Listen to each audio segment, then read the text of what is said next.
AP రాజధాని అమరావతి నిర్మాణంపై CM Chandrababu పూర్తి దృష్టి పెట్టారు. కూటమి సర్కార్ ఏర్పడిన నెలలోనే రాజధాని ప్రాంతాన్ని పూర్తిగా పరిశీలించారు. డిసెంబర్ 1 నుంచి అమరావతి నిర్మాణాలు పూర్తిగా చేపడుతున్నట్టు ఇప్పటికే ప్రకటించారు. తాజాగా ఏఐ సిటీగా రాజధాని అమరావతి ఉండాలని సీఎం చంద్రబాబు కీలక ఆదేశాలు జారీ చేశారు.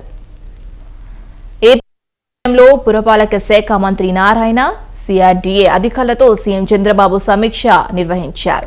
ప్రభుత్వ భవనాల నిర్మాణాలు పూర్తి చేయడానికి పట్టే సమయం, పనులు చేపట్టడానికి టెండర్లు పిలవడం తదితర అంశాలపై సమీక్షించారు.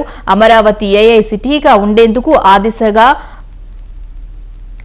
ప్రణాళికలు రూపకల్పన చేయాలని చంద్రబాబు తెలిపారు. అయితే ఆర్టిఫిషియల్ ఇంటెలిజెన్స్ గుర్తుకు వచ్చేలా అమరావతి లోగోను అమరావతి పేరుతో మొదటి అక్షరం ఏ, చివరి అక్షరం ఐ అక్షరాలు కలిసి వచ్చేలా లోగో రూపొందించాలన్నారు. రాజధానిలో ఎటు చూసినా సాంకేతిక సౌలభ్యం ఉట్టిపడేలా అమరావతి నిర్మాణం ఉండాలని చంద్రబాబు చెప్పారు.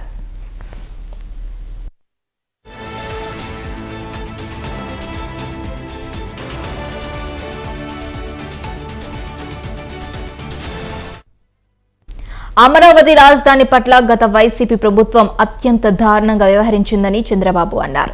3 రాజధానులంటూ వైసీపీ సర్కార్ దుర్మార్గంగా వ్యవహరించి రాజధాని నిర్మాణాన్ని భ్రష్టు పట్టించిందని చంద్రబాబు అన్నారు. ఇప్పుడు మళ్లీ అమరావతి రాజధాని పనులు వేగంగా పునరుద్ధరించాల్సి ఉందన్నారు.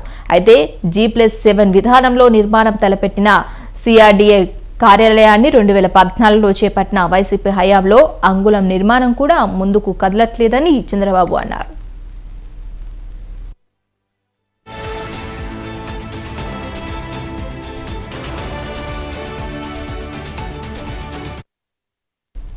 వైసీపీ నిర్ణయాల వల్లే ఈ నిర్మాణాలను పూర్తిగా వదిలేశామని సిఆర్డీఏ అధికారులు సీఎం చంద్రబాబుకు సూచించారు.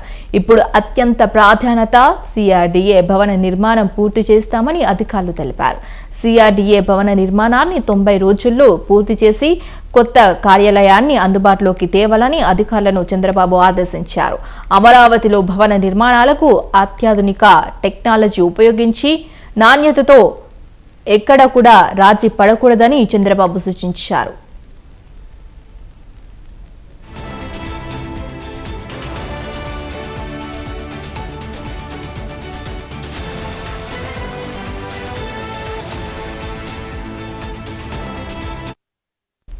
రాజధాని అమరావతిలో జంగిల్ క్లియరెన్స్ పనులపై సీఎం చంద్రబాబు సమీక్ష చేశారు. జంగిల్ క్లియరెన్స్ కోసం 190 ప్రొక్లైనర్లు, ముళ్ల చెట్లను తొలగిస్తున్నాయని అధికారులు తెలిపారు. ఇప్పటికే దాదాపు 60% జంగిల్ క్లియరెన్స్ పనులు పూర్తయ్యాయని వెల్లడించారు.